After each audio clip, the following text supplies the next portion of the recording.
including yourself. That's too fast, Brady.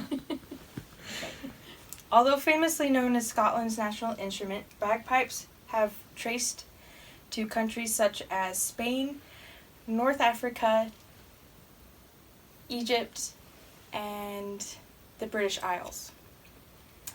Today, over 200 variations of the instrument are being played all over the world.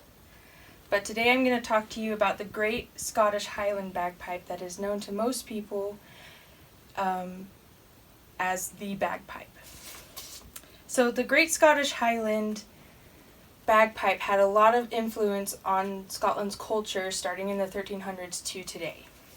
What I'm going to tell you about is where the bagpipe's origins began, the influence the bagpipe had on Scottish Highland culture, and then what we consider the bagpipe to be today.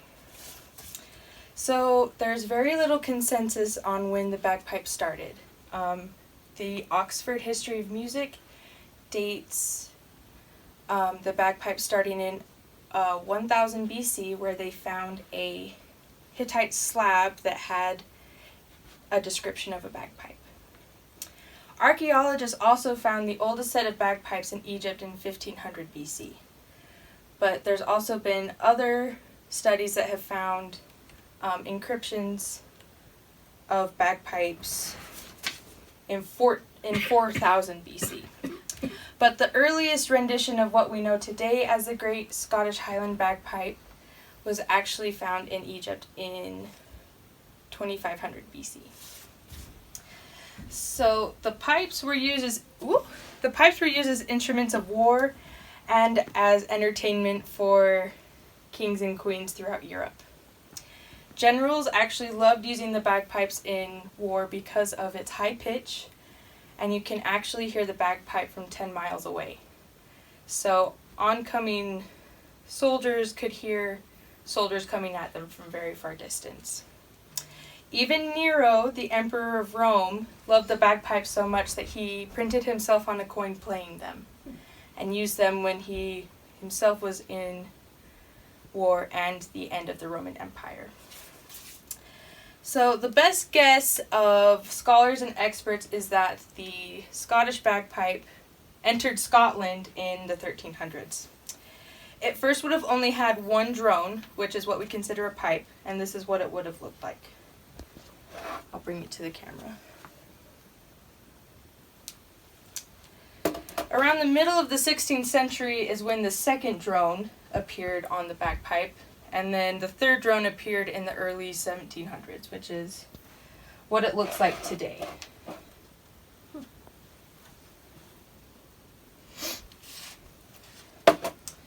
So as bagpipes became popular throughout Scotland, they required professional pipers for various events such as weddings, funerals, deaths, births, feasts, festivals, whatever you can think of.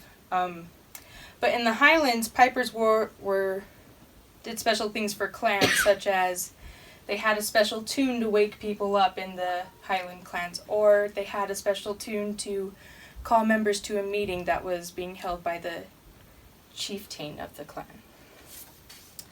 But in the mid-1700s is when the demise of the Highland clans began.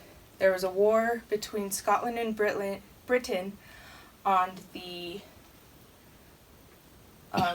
who was the royal heir to the crown. So Prince Charles Edward Stuart, otherwise known as Bonnie Prince Charlie, led the Scotland clans into war with Britain.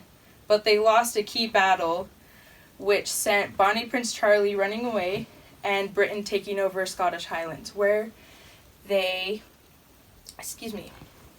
banned all Scottish culture from Scotland. So that include kilts, bagpipes, and anything that resembled a Scotland clan. So for a while there, bagpipes were only played underground. If you were found with any of these items, you would actually be jailed by the loyalists of Britain.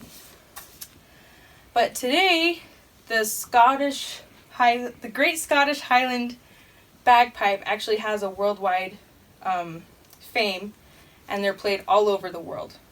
The bagpipes continue to be celebrated in Scotland, being one of the outstanding parts of their culture. So usually when people think of Scotland, they think of the bagpipe. Today in Utah, you might find them on the corner of a street in Salt Lake City, usually around Christmas time, or you can go see them at the Celtic Festival every year. But luckily, because of our technology, you can actually see bagpipes whenever you want. But in conclusion, the bagpipes span a great deal of time in history, starting somewhere around 1000 BC to today. And the great Scottish Highland bagpipe greatly influenced Scottish culture and has become a part of everyone's culture in today, because many countries play their own bagpipes. Around 200 different variations are being played today throughout the world. It was used in the household, in wars, and as entertainment for royal monarchs. So today you can hear the bagpipes practically anytime you want, and it is an instrument with a rich history. So don't bag on the bagpipes. Thank you.